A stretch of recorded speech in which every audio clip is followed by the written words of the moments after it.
क्या कि उन्होंने सिले हुए कभी कपड़े नहीं पहने। पहले जमाना में हम अपन तनाई तबा बाबा के पहले भगई सब पहले भगई जो हवा कैसा कोई कपड़ा नहीं पहनता था, सिला हुआ कोई कपड़ा नहीं पहनता था। यह मेहरारू के धोती वोती का टुकड़ा लगा के कहियाएं बांध के और जब भगई लगा दिया जाता और वह वही में से फटता को मोछा ऐसे ओढ़ी देता है। हाँ अब सिला कपड़ा कोई नहीं पहनता था, मिलवे नहीं करता था। तो भगवान भी जब तक गोकुल में रहे उन्होंने सिले हुए कपड़े नहीं पहने। क्यों? क्योंकि उनके जो साथी थे, ग्वाल बाल थे, वो सब गरीब थे, उनके पास कपड़े नहीं थे। तो इसलिए भगवान श्री कृष्ण कन्हैया लाल जी भी कपड़े नहीं पहनते थे, सिले हुए कोई भगई पहनते थे। दूसरा, उन्होंने कोई शस्त्र नहीं धारण किया।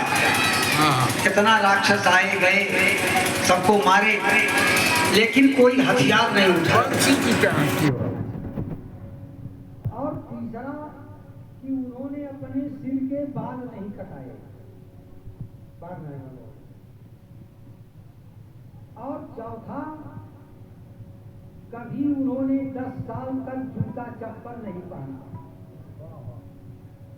क्यों?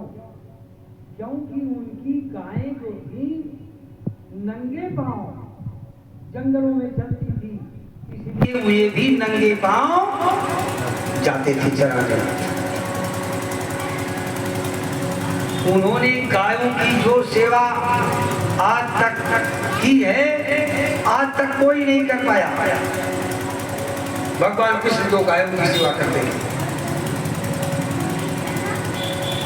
एक दिन भगवान श्री कृष्ण जमुना तट पर गाय चराते थे।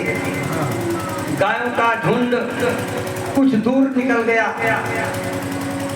गाय प्यासी थी, वहां एक कुंड था।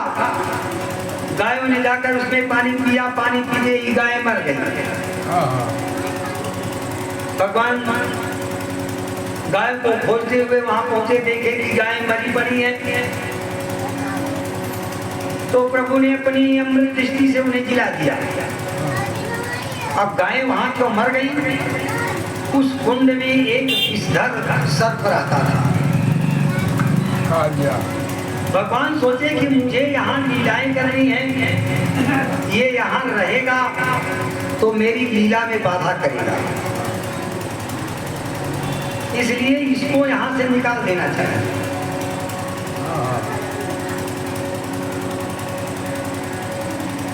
तो भगवान ने उस सर्प को उस कुंड से निकाला।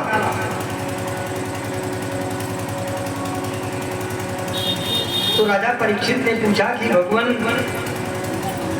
सांप तो पानी में नहीं रहता है, वो पानी में क्यों रह रहा था?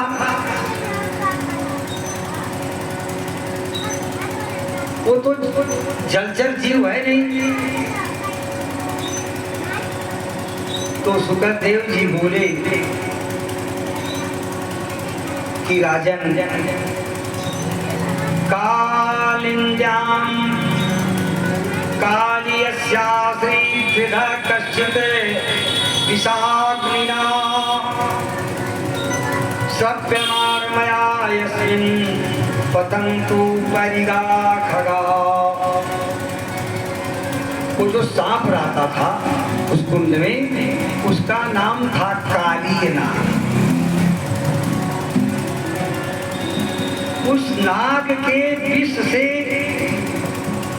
उस कुंड का पानी हमेशा खौलता रहता था।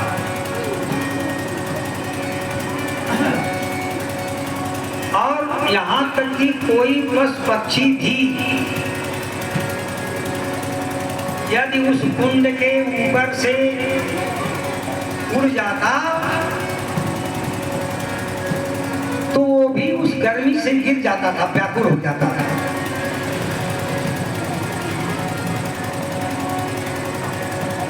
अब भगवान उसको निकालना चाहते हैं।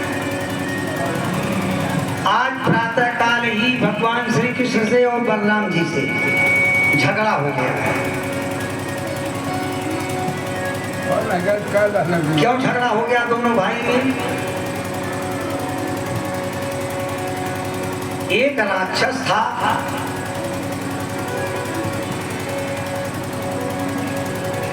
वो गदहा का रूप बन के आया था भगवान को मारने।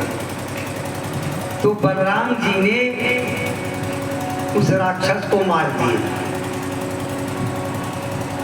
तो जब रास्ते में सब लोग चलने लगे तो भगवान कृष्ण बोले कि बड़े भैया ने आज गदहा मारा है, गदहा। और ये गए नटखट थे, जसोदा मैया से बोले कि मैया मैया दाऊ ने आज गदहा मारा है, दाऊ ने आज गदहा मारा है, दाऊ ने आज गदहा मारा है। बलराम जी मोटे बुद्धि के थे, उन्होंने कहा नहीं भैया वो गदहा नहीं था, राक्षस था। वो आया था हमको मारने के लिए, मैंने उसे मार दिया। ये बोले नहीं नहीं भैया वो गदहा था, गदहा था। ये गदहा गदहा करते थे और वो कहते थे कि नहीं गदहा नहीं था, राक्षस था। इन्हीं दोनों भाई में झगड़ा हो गया। बलराम जी ने कहा जा हम गदहा मर ली है, जब अब यहाँ से तुम्हारे शहरी हम जाते नहीं कर गए, चला गया जा जा अपन अकेले जाए। तो आज बलराम जी गायों के साथ में नहीं गए हैं, अकेले कृष्ण जी गए हैं। उसमें कारण है, ये भी चाहते हैं भगवान कृष्ण कि आज बलराम जी घर पर रहें, क्योंकि हमको उस कुंड में हलना है, प्रवेश करना है और कुंड से उस सांप को निकालना है। तो जब ये घर पर रहेंगे, ये समाचार मालूम होगा मेरे माता पिता को, नंद और जसोदा को, तो वो लोग ऐसा न हो आके इसी कुंड में गिर पड़े। तो कम से कम ये घर पर रहेंगे तो बचाएंगे, तो समझाएंगे। इसलिए इनका घर पे रहना आज जरूरी है। और दूसरी बात, ये शेषावतार हैं, अगर हम सांप को कुछ मारते पीटते हैं तो ये रहेंगे तो इनको कष्ट होगा, इसलिए आज ये घर पर ही रहे।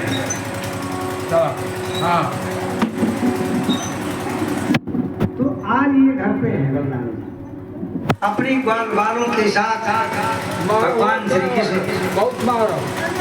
गाय चराने गए और गाय लेकर वहीं पहुंचे जहाँ काली नाग रहता था। और शौक मामा के घर पे चूल पड़ने वाला है, आपको बुला रहे हैं,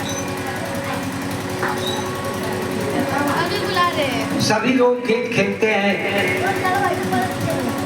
गेंद जो है श्रीदामा नामक एक सखा का है। भगवान ने गेंद खेलते खेलते जानबूझकर गेंद को जमुना जी में फेंक दिया। श्रीदामा सखा जो है गेंद के लिए झगड़ा करने लगा। उसी जगह पर एक कदम का पेड़ था, उस पर चढ़ गए और कुंड में कूद पड़े और काली नाग के स्थान पर पहुंच गए। काली